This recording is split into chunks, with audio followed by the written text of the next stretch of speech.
Hello dear student, this is Suman Dutta. তো আজকে present হলাম নতুন একটা ভিডিও নিয়ে। আজকে থাকছে ক্লাস 5-এর জন্য গ্রামার ক্লাস 2। কি গ্রামার ক্লাস 2? তো গ্রামার ক্লাস 1-এ আমরা কী শিখেছিলাম? গ্রামার ক্লাস 1 আমরা শিখেছিলাম যে কী করে ভয়েস চেঞ্জ করতে হয়, আর সেটা প্যাসিভ ভয়েস, মানে অ্যাক্টিভ থেকে প্যাসিভ ভয়েসে আমরা কীভাবে এটা চেঞ্জ করব। তো দেখো, আজকে আমরা এখানে তখন শিখেছিলাম সিম্পল প্রেজেন্ট টেন্স, আজকে এখানে শিখবো প্রেজেন্ট কন্টিনিউয়াস টেন্স। তো যেহেতু প্রেজেন্ট কন্টিনিউয়াস টেন্স, তো হয়তোবা তোমরা জানতে পারো না অথবা পারো। মনে রাখবে, প্রেজেন্ট কন্টিনিউয়াস টেন্স মানে ইজ, এম, আর সাথে আইএনজি নিয়ে খেলা, কি প্লাস আইএনজি নিয়ে খেলা। Okay, present continuous tense. Present continuous মানে কি? তা মানে এখানে হলো এম, ইজ, আর প্লাস আইএনজি নিয়ে খেলা। এখন কথা হলো, আমি এখানে কি করছি? ভয়েস চেঞ্জ করছি। তো সেই ভয়েস চেঞ্জের মধ্যে কী হয় জানো? সেই ভয়েস চেঞ্জের মধ্যে আইএনজি নিয়ে খেলাটা খেলতে পারি না, কারণ আইএনজিটাকে আমাকে ট্রান্সফার করতে হবে ইডিতে। ঠিক আছে, এই আইএনজিকে আমরাকে, এই যে আইএনজি আছে তাকে আমরা ইডিতে ট্রান্সফার করবো, এবং তার জন্য আলাদা একটা ওয়ার্ড ইডি তো থাকবে, মানে ইডি তো ট্রান্সফার হবে। ঠিক আছে, তার জন্য এই আইএনজির আগে একটা যুক্ত হবে। ঠিক আছে, কি বিই।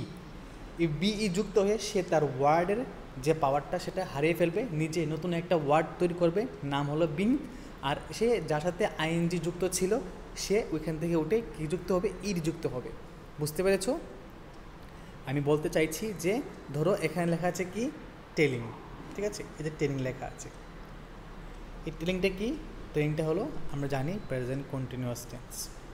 তো আইএনজি বসছে আর এই ইজটা বসছে, তার জন্য আমরা কী বললাম এখানে? এটা প্রেজেন্ট কন্টিনিউয়াস টেন্স। ঠিক আছে, তো এই যে আইএনজি, যখন আমরা ভয়েস চেঞ্জ করতে যাব তখন এই প্রেজেন্ট কন্টিনিউয়াস টেন্সে টেলিংয়ের পরে যে আইএনজি সেটা লুপ্ত হয়ে যাবে।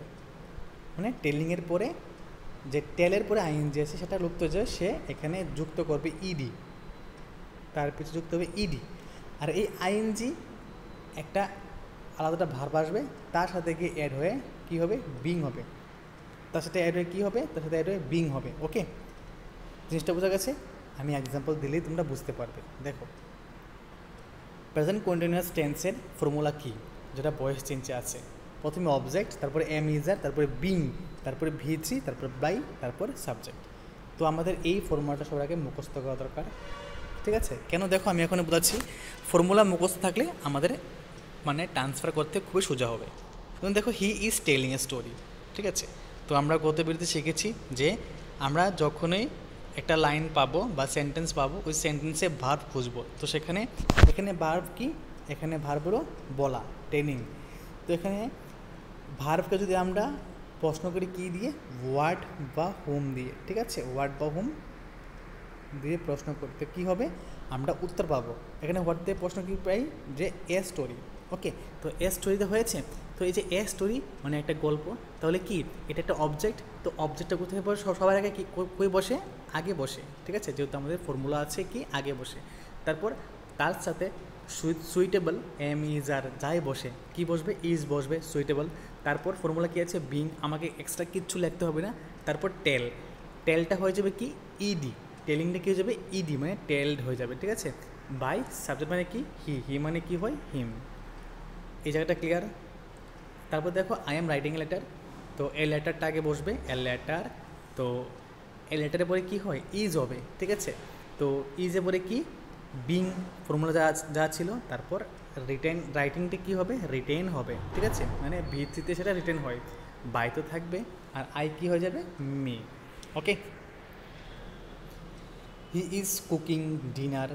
Dinner is being cooked by him. ঠিক আছে, I am eating lunch. Lunch is being eaten by me. The boy is crying. এটা একটু ডিফিকাল্ট। এটা কেন দেখো দিয়েছি? দেখো, বাচ্চাটা কান্না করতেছে, মানে করছে, কন্টিনিউ করছে। তো তুমি যখন এই লাইনটাকে প্যাসিভ ভয়েসে ট্রান করবে, তখন এখানে একটু বুদ্ধি খেলাতে হবে। তো বাই দ্য বেবি। ঠিক আছে, বাই দ্য বেবি। ঠিক আছে, কারণ দেখো, আমরা ক্রাইংকে যদি আমরা হোয়াট বা হোম দিয়ে প্রশ্ন করি, তো কী হবে? কে কাঁদছে? দ্য বেবি কাঁদছে। তো বেবিটা কোথায়? আগে রয়েছে। তো যেহেতু বেবি আগে রয়েছে, সেখানে আমি একটা মডিফাই করবো কী দিয়ে, বাই দ্য বেবি, বাই দিয়ে মডিফাই করবো, ঠিক আছে, মানে অ্যাডভার্ব দিয়ে আমরা এখানে মডিফাই করবো। বেসিক্যালি আমরা এখানে প্রিপোজিশন নিলাম, ঠিক আছে, প্রিপোজিশন নিয়ে হয়ে যাবে যে বাই একটা প্রিপোজিশন। তো তারপর দেখো বাই দ্য বেবি, ঠিক আছে, তারপরে কমা দিয়ে কাইং লিখবো, ইজ থাকবে, বিং থাকবে, ডান, মানে বাই যে পার্টটা আছে বাইয়ের পার্টটা আমরা সামনে নিয়ে আসলাম, ঠিক আছে। She is riding her bike is being ridden by her, I am cleaning the house is being cleaned by me, the house is being cleaned by me.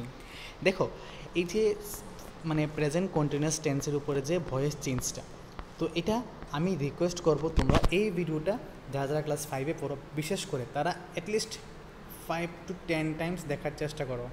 এই ভিডিওটা দেখলে 5 to 10 টাইম অবশ্যই তোমরা এর সম্বন্ধে আরও একটা ভালো ধারণা নিতে পারবে, ঠিক আছে, বুঝতে পারলে। তারপর শুধুমাত্র এটা ক্লাস 5-এর জন্য নয়, যারা যারা ক্লাস 6, 7, 8, 9, 10, 11, 12 পড়ো সবার জন্য এটা উপযোগী, ঠিক আছে। তো যদি এই ইনফরমেটিভ ভিডিও তোমাদের কাছে ভালো লাগে থাকে অবশ্যই ভিডিও শেয়ার করবে। তো দেখা হচ্ছে একটা গুরুত্বপূর্ণ ভিডিওতে, এবং তুমি যদি চ্যানেল নতুন হয়ে থাকো তবে চ্যানেলটা সাবস্ক্রাইব করো এবং নোটিফিকেশনে গিয়ে অল প্রেস করো, কারণ তোমার ওই অল প্রেস করাটা তোমাকে ইন ফিউচারে অনেকটাই হেল্প করবে। ধন্যবাদ সবাইকে।